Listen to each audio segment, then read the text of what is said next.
بسم اللہ الرحمن الرحیم صلی اللہ علیہ حبیبی سیدنا محمد علیہ وسلم۔ محمد نذیر خان، یونان کشتی حادثہ ایک بہت بڑا افسوسناک حادثہ ہے، اور اس کے اندر کشتی کے اندر جو ہے تقریباً 310 پاکستانی جو ہے وہ سوار تھے، اپنا مستقبل بہتر کرنے کے لیے جا رہے تھے۔ ان کے آنکھوں کے اندر بڑے سہانے خواب تھے، جنہوں نے جو ہے اپنے خاندانوں کی تقدیر بدلنی تھی، پاکستان کے اندر پیسے بھیج کے پاکستان کی معیشت کا ایک سہارا بننا تھا۔ تو وہ اپنے سہانے خواب لیے جو ہے یونان کے سمندر کی لہروں کی نظر ہو گئے۔ اور جتنا افسوس کیا جائے اس واقعے کے اوپر کا، میں جتنا ان کے خاندان کے ساتھ اظہار ہمدردی کی جائے، اظہار تعزیت کی جائے، وہ کم ہے۔ اور پاکستان کے اندر جو ہے آپ یہ دیکھیں کہ ایک سال کے اندر کتنے نوجوان جو ہے پاکستانی جو ہے پاکستان چھوڑ کے جا رہے ہیں۔ ہماری حکومت بالکل خاموش ہے، ہمارے ملک کے اندر جو ہے اقتدار کا کھیل جاری ہے، اور اقتدار کی حفظ جو ہے وہ اس وقت پاکستان کی سیاست پہ چھائی ہوئی ہے، اور کوئی پاکستان کے نوجوانوں کی فکر مندی نہیں کر رہا۔ اب لوگ مختلف یہ باتیں کر رہے ہیں کہ ان کے جو والدین ہیں انہوں نے اپنے بچوں کو غیر قانونی طریقے سے کیوں بھیجا، یہ ان کے زخموں کو تازہ کرنے کا وقت نہیں ہے۔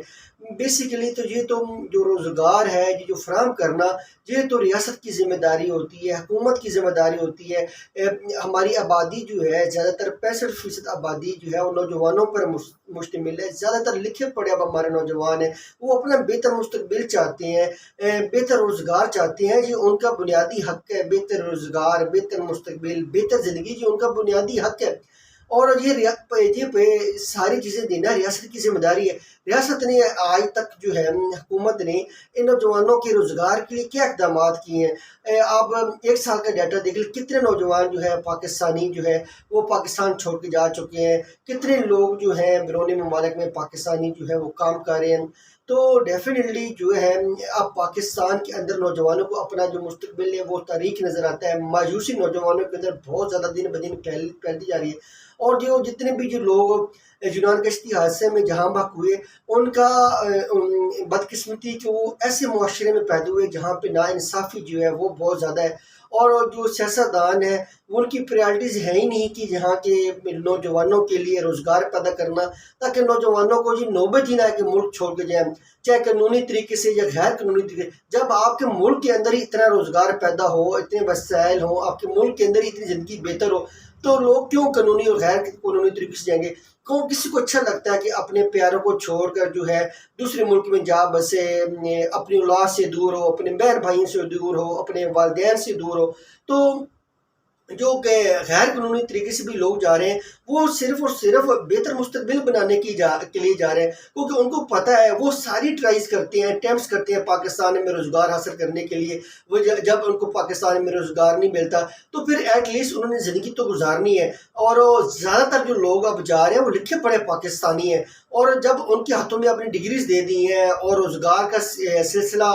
آپ نے ان کے لیے پیدا نہیں کیا، تو ڈیفینیٹلی پھر وہ بہر ہی جائیں گے۔ تو جتنا یہ یونان کشتی حادثے میں لوگ جہاں بحق ہوئے ہیں، میری دلی طور پہ اظہار ہمدردی ان کے خاندانوں کے ساتھ ہے، اور یہ وقت نہیں ہے ان کو یہ بتانے کا، ان کو احساس دلانے کا کہ آپ نے کیوں غیر قانونی طریقے سے بچوں کو بھیجا۔ تو اگر یہ FIA یا متعلقہ ادارے جو ایجنٹس ہیں، ان کے جو سہولت کار ہیں، جو لوگوں کو غیر قانونی طریقے سے بھیجتے ہیں، ان کے اوپر کریک ڈاؤن کر لیتے، ان کے خلاف جو ہے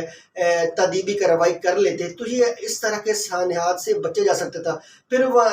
جو لوگ وہاں پہ یونان کشتی حادثے میں جہاں بحق ہوئے، ان کے پاس تو لائف سیونگ جیکٹس بھی نہیں تھی، کس طرح انہوں نے 5-6 دن کشتی کے اندر گزارے ہوں گے جب کشتی سمندر میں بند، ان کا انجن بند ہو گیا تھا۔ پھر کس طرح جب ان کی کشتی ڈوبی ہوگی تو انہوں نے اپنے پیاروں کو، اپنے بھائیوں کو، اپنی اولاد کو، اپنے والدین کو یاد کیا ہوگا، اور خاص طور پہ اپنے پاکستان کی سرسبز پرچم کی طرف دیکھا ہوگا، اپنے حکمرانوں کی طرف دیکھا ہوگا، تو وہ کس اذیت سے گزرے ہوں گے۔ تو خدا را پاکستان کے اندر زندگی ایسی بنا دیں کہ کوئی بھی میرا محب وطن پاکستانی، کوئی بھی پاکستانی جو ہے وہ پاکستان چھوڑنے پہ مجبور نہ ہو، اور زندگی اس کے لیے عذاب نہ بنے۔ تو پاکستان کے حکمرانوں سے گزارش ہے کہ خدا را کوئی ایسی پالیسی بنائے تاکہ پاکستان میں جو زندگی ہے وہ عذاب بن کے نہ رہے، اور لوگوں کو پاکستان کے اندر ہی باعزت جو ہے روزگار ملے، تاکہ ان کی جو بنیادی ضروریات ہیں وہ پوری ہو سکیں۔ پاکستان زندہ باد۔